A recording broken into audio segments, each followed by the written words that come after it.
ശബരിമല സ്വർണ്ണക്കൊള്ളയിൽ മുൻ administrative officer Murari ബാബുവിന്റെ ജാമ്യാപേക്ഷയിൽ വിധി ഇന്ന്. 90 ദിവസമായിട്ടും കുറ്റപത്രം സമർപ്പിച്ചിട്ടില്ലെന്ന പഴുത് ചൂണ്ടിക്കാട്ടിയാണ് 2 കേസുകളിലും മുരാരി ബാബു കൊല്ലം വിജിലൻസ് കോടതിയിൽ ജാമ്യാപേക്ഷ നൽകിയത്.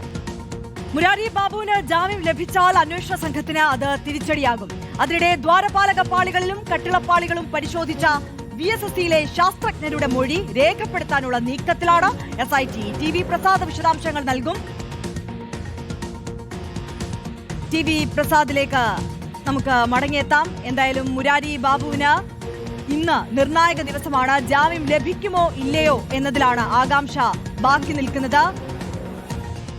90 ദിവസമായിട്ടും കുറ്റപത്രം സമർപ്പിച്ചിട്ടില്ലെന്ന പഴുത് ചൂണ്ടിക്കാട്ടിയാണ് 2 കേസുകളിലും മുരാരി ബാബു കൊല്ലം വിജിലൻസ് കോടതിയിൽ ജാമ്യാപേക്ഷ നൽകിയത്.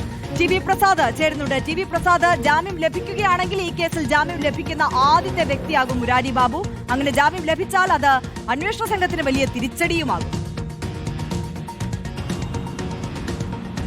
ഉറപ്പായും പ്രത്യേക അന്വേഷണ സംഘത്തിനുള്ള വലിയ തിരിച്ചടിയാകും ഇക്കാര്യം എന്നുള്ളതാണ്. ഇപ്പോൾ തന്നെ തിരിച്ചടിയാണ്. കാരണം ഉണ്ണികൃഷ്ണൻ പോറ്റിക്ക് ആ ദ്വാരപാലക കേസിൽ ഇപ്പോൾ തന്നെ ജാമ്യം കിട്ടിയിട്ടുണ്ട്. ഇനിയിപ്പോൾ കട്ടിളപ്പടിയിൽ കൂടി ജാമ്യം കിട്ടിക്കഴിഞ്ഞാൽ ഉണ്ണികൃഷ്ണൻ പോറ്റിക്ക് ജയിലിൽ നിന്ന് പുറത്തിറങ്ങാൻ ഒരു തടസ്സവുമില്ല.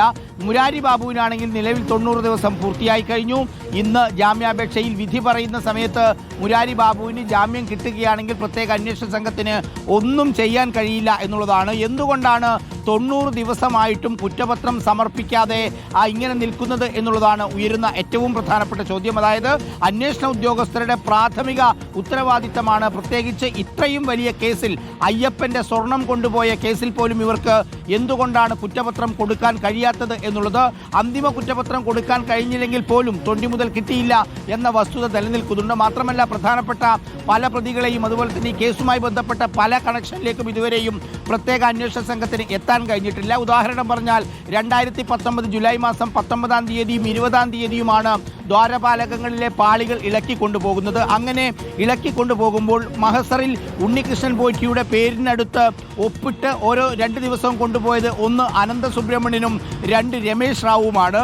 ഈ 2 പേരും ഇപ്പോഴും SIT പ്രതിയാക്കിയിട്ടില്ല എന്നുള്ളതാണ്. അവരെ ചോദ്യം ചെയ്ത് വിട്ടയക്കുന്ന നിലയിലേക്ക് മാത്രം കാര്യങ്ങൾ മാറി എന്നുള്ളതാണ്. അതായത് ശബരിമലയിലെ തൊണ്ടി മുതൽ കൊണ്ടുപോയ ആ കോടിക്കണക്കിന് രൂപ വിലയുള്ള വസ്തുക്കൾ കൊണ്ടുപോയവർ ഇപ്പോഴും അന്വേഷണത്തിന്റെ പുറത്താണ്. അങ്ങനെ തുടങ്ങിയ ഒരുപാട് വീഴ്ചകൾ ഇപ്പോഴും നമുക്ക് പരിശോധിച്ചാൽ കാണാൻ കഴിയും. അതിനിടയിലാണ് ഏറ്റവും ഗുരുതരമായ ഒരു വീഴ്ച എന്ന് തന്നെ പറയാൻ കഴിയും നമുക്കിതിനെ. കാരണം 90 ദിവസത്തിനകം കുറ്റപത്രം കൊടുത്തില്ല എങ്കിൽ അവർക്ക് സ്വാഭാവിക ജാമ്യത്തിന് അർഹതയുണ്ട്.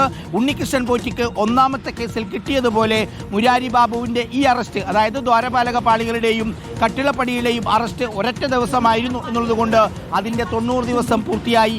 അതിന്റെ ജാമ്യാപേക്ഷയിൽ വിധി പറയുകയാണ്. ഇന്നിപ്പോൾ മുരാരി ബാബു പുറത്തിറങ്ങിയാൽ ബാക്കി പ്രതികളും അതുപോലെ പുറത്തിറങ്ങുമോ എന്ന ആശങ്കയിലാണ് അന്വേഷണ സംഘവും ഉള്ളത്.